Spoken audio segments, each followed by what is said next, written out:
Brother, pwedeng ilawan. Para na makita na. Mataas ang kilowatt. Hindi kasi stable ang solar. Okay.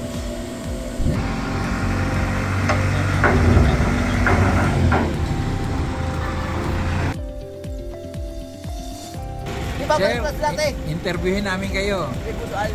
Ano ho pangalan nyo? Edwin. Matagal na kayong truck driver? Matagal nyo na itong dinadrive?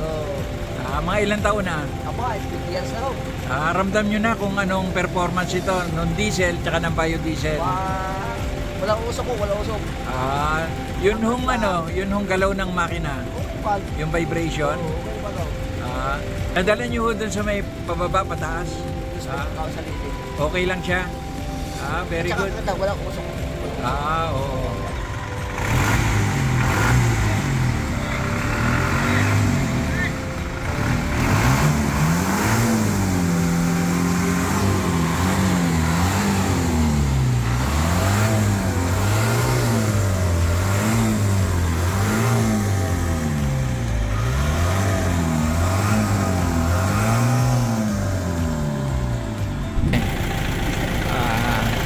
Christian, pagkatapos mo i-drive, napaakyat yun, tapos pababa.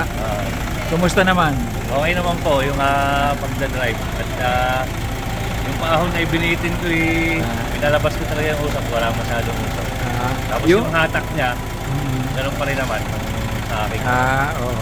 Yung tapos performance. yung niya, yung parang vibration.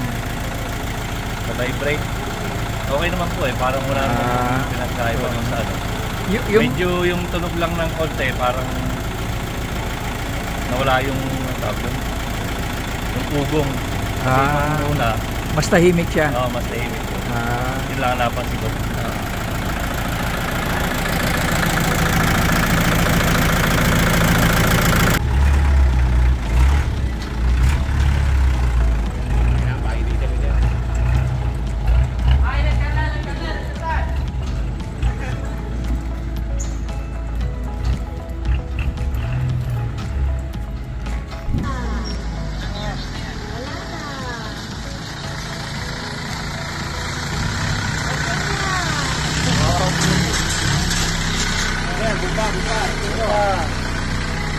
Ricardo Iclo na, sir. Oo. Matagal nyo na hong dinadrive ito? Mga 4 years na, sir. So ramdam nyo na kung ano yung performance niya? Medyo malinis ng takbo, sir, ba? Ngayong ginamitan ng biodiesel, anong napipil nyo? Medyo okay na, sir, yung makina. Hindi na usok, sir, ba? O kaya nga. Permira niyan, usok yan. Pag siguro wala na. Ngayon wala naman. Kumusta naman ho yung arangkada? Yung kapit niya sa daan? Lumakas konti, sir.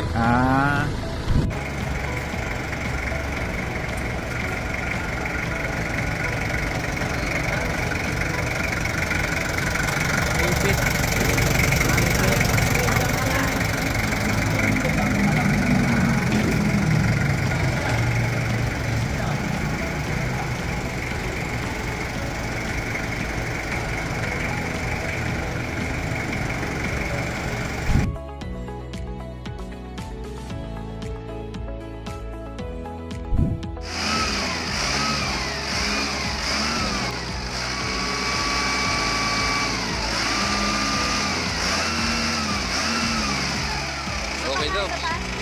Nakuha yung may usok eh. Okay. Pero pwede kaya po hindi na-try ko. Brother, pwedeng ilawan. Para na makita na. Mataas ang kilowatt. Hindi kasi stable ang solar. Okay.